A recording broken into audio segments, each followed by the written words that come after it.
Cube Radio. En direct à LCN. Dernier rendez-vous de la semaine avec Richard Martineau, conjoint dans son studio à Cube Radio. Salut, Richard. Salut, écoute, avant de parler, j'aimerais dire quelques mots. Je vais te parler d'argent et c'est pour ça que j'ai sorti mon costume de Pierre-Olivier Zappa aujourd'hui. Alors, c'est bon. Pour parler quelques années d'économie un peu. Oui. Écoute, le REM devait coûter 5,5 milliards de dollars. Il va coûter 8 milliards. C'est une augmentation de 45 % des coûts. Les gens sont furieux. Ça va coûter 3 milliards de plus. Ce qui prouve que le gouvernement, au lieu de dire ça va coûter 5,5 milliards, aurait dû dire ça va coûter... Là, il n'y aurait pas eu de dépassement. Exact. Alors, les gens n'auraient rien dit, ils n'auraient pas chialé. Donc, écoute, là, des dépassements de coûts, que c'est étonnant. Effectivement, j'ai pensé à ta réplique quand j'ai vu le dépassement de coûts, le fameux oui. La crise du logement, Richard, là, M. Trudeau vient de faire une annonce hier pour stimuler la construction en enlevant la TPS sur les projets de construction. Mais ça, c'était une promesse de 2015. Donc, on est comme rendu dans le mur et il aurait fallu peut-être agir un peu avant, là. Hey, écoute, là, le Canada s'apprête à accepter 500 000 immigrants par année. Mm-hmm. Puis il manque de logements actuellement. Là, comment ils vont faire exactement? Le National Post fait un calcul rigolo. Ils ont présenté là, un nouveau projet à London, Ontario. Ouais.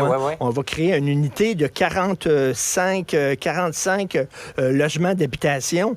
42 logements d'habitation, excuse-moi. Et là, le National Post dit, le mois dernier, le Canada recevait 3300 immigrants par jour. 42 logements qui ont construit là, en grand renfort, ça, c'est 45 minutes d'immigration au Canada. En 45 minutes, tu remplis 42 logements. OK? C'est plein.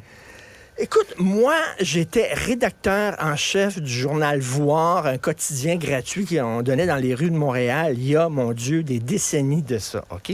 Et à l'époque, il y avait le Frappru. Souviens-toi, le Frappru, c'est un groupe de militants qui militent pour des logements sociaux, qui disait à l'époque, je te parle il y a à peu près 20-30 ans, qui disait, ça manque de logements sociaux à Montréal. On le sait depuis longtemps.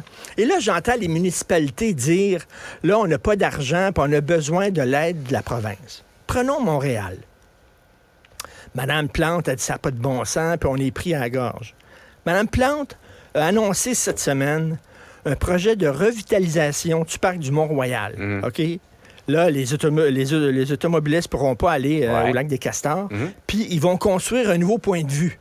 OK, sur Montréal. Il y en a déjà un, le chalet, Christy, tu le vois, le centre-ville de Montréal. Ils vont construire un nouveau point de vue, 90 millions de dollars.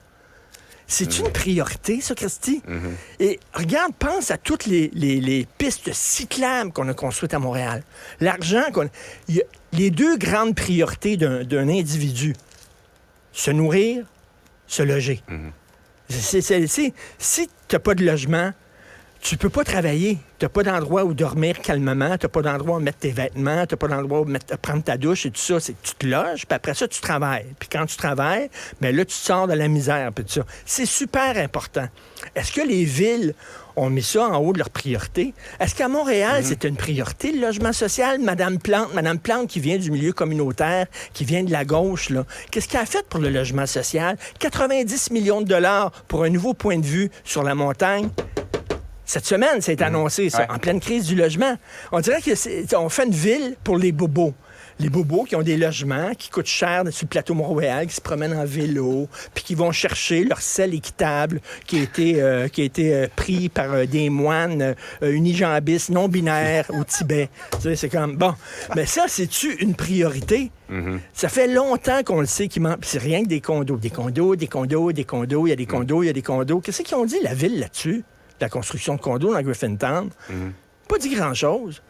Alors, tu sais, c'est bien beau de lancer la pierre au gouvernement provincial, mais les villes aussi doivent se regarder, surtout à Montréal. Oui, absolument, oui. On lance beaucoup la pierre en disant que c'est la responsabilité du provincial ou du fédéral, mais ça commence au niveau municipal, effectivement. Hey, Richard, dans les prochains jours, le Canada va être l'hôte du Congrès mondial du pétrole.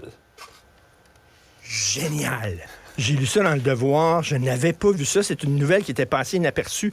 La semaine prochaine, l'Organisation des Nations Unies va tenir un sommet sur l'importance de se sortir des énergies fossiles, OK? Ouais. Sur la pollution. Et pendant ce temps-là, au Canada, Justin Trudeau, on va planter 2 milliards d'arbres. Justin Trudeau, le grand ami de Greta Thunberg, puis l'ami des femmes et l'ami des Autochtones et l'ami des écolos, puis tout ça.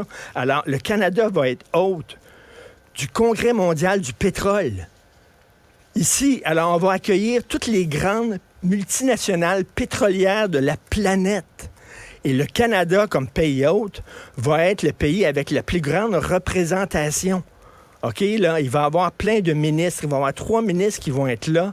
Et là, il va y avoir une vitrine où on va mettre en vitrine les nouvelles inventions, puis tout ça, les entreprises pétrolières. Là.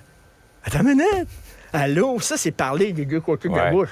Un côté de la bouche, tu dis que tu es écolo, puis l'autre côté de la bouche, tu reçois les grandes pétrolières au Canada. Écoute, vraiment, là. Alors là, on regarde Stephen Guilbeault. Moi, j'ai hâte de l'entendre là-dessus. Stephen Guilbeault, comment ça se fait que le Canada est hôte du grand sommet du pétrole au monde? Alors qu'on nous dit, non, il faut sortir du pétrole. C'est incroyable, on rit du monde. Un peu surprenant, donc, ça va être... effectivement. Ben écoute, c'est du 17 au 21 septembre. C'est la semaine prochaine. Ben, on va aller là. Moi, j'ai un char électrique, mais là, je vais aller là avec un char à essence. Là. Oui, je vais aller c'est là. ça. Exactement.